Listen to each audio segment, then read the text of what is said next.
The force of nature, or fan for short, has always been an enigma in TF2. It's easily one of the most popular and liked weapons in the game, but when anyone talks about it, it's usually to say how it's bad. The main issue with the weapon is that the weapon's stats are usually less than the sum of its parts. The knockback messes with the less damage with more individual pellets, unless you're playing on servers with random bullet spread disabled, please remove RBS already. And the 2 ammo in the clip hurts it even more. But I'm not giving up hope on this weapon, because we can find a way to optimize this weapon's damage to properly do it justice.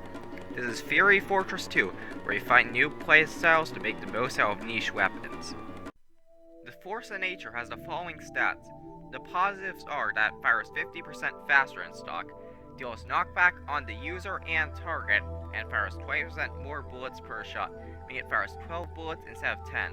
Also, it reloads the whole clip at once, but the reload is a bit slower.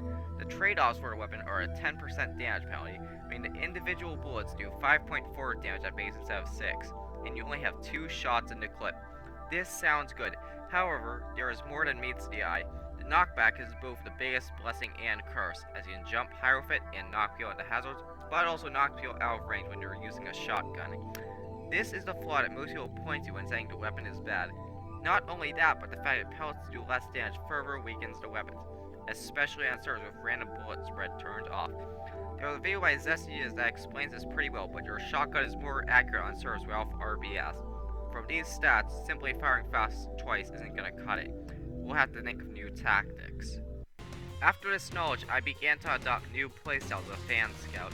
Rather than using the burst of the weapon, I would knock someone away, run over to them, and fire again.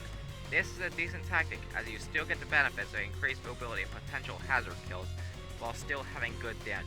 However, this is the problem of making the faster fire rate basically redundant. It's still better than unloading our second clip into the air, but I still think we can do better. The second tactic is simply accept it. It will knock the enemy out of range by shooting them once, and then using a secondary to finish the job. Again, this tactic is one that is serviceable, but once again we run into the problem that not only are we not using the fire rate to its full potential, but also we aren't utilizing the special reload at all. It seems that when we try to mitigate the knockback, we end up making another upside redundant. So this weapon beyond saving, doomed to live in the shadow of the soda popper? Simply put, no.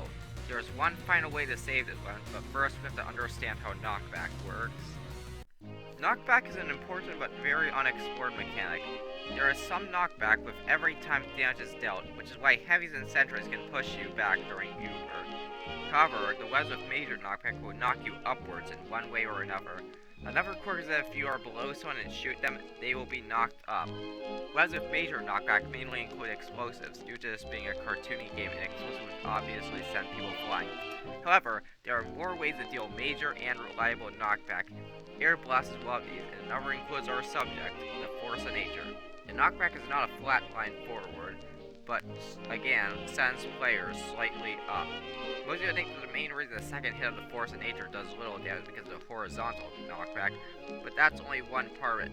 If you look at clips of people demonstrating this phenomenon, you'll notice that most of the time they are missing the shot due to the vertical knockback. So what does this mean? We're gonna have to change the way we aim to properly burst people down. In order to maximize the damage of the fan, we need to pre-aim where the enemy will be vertically, then fire as fast as possible to maximize damage. Think of it as recoil control in your typical FPS, but in reverse. It's going to take some practice to nail it down, and due to different elevation differences, you're not going to get a consistent knockback pattern, but it's still pretty good for maximizing the Force of Nature's damage. It's simple and effective. Doing this technique really puts it on the same level as the other scatter guns, with less ammo but more burst damage and utility. Another thing you can do to increase effectiveness is to simply move forward during this combo. The closer you get, the more damage you do. There are some more stuff you can do to increase effectiveness, like certain weapon choices, but this isn't Bad Weapon Academy, so let's wrap this up. For a long time we've accepted the Force of Nature as kind of a meme, but what was missing was not a change of playstyle, but rather a change on how we aim. Because while anyone can try to be more passive or aggressive, it's hard to change something hard-coded into you. But with this aim technique, the fan is now pushed out from being bordering on meme stats to an actual, genuine option. So get out there and aim high, and one day, the Force of Nature will get the respect it deserves.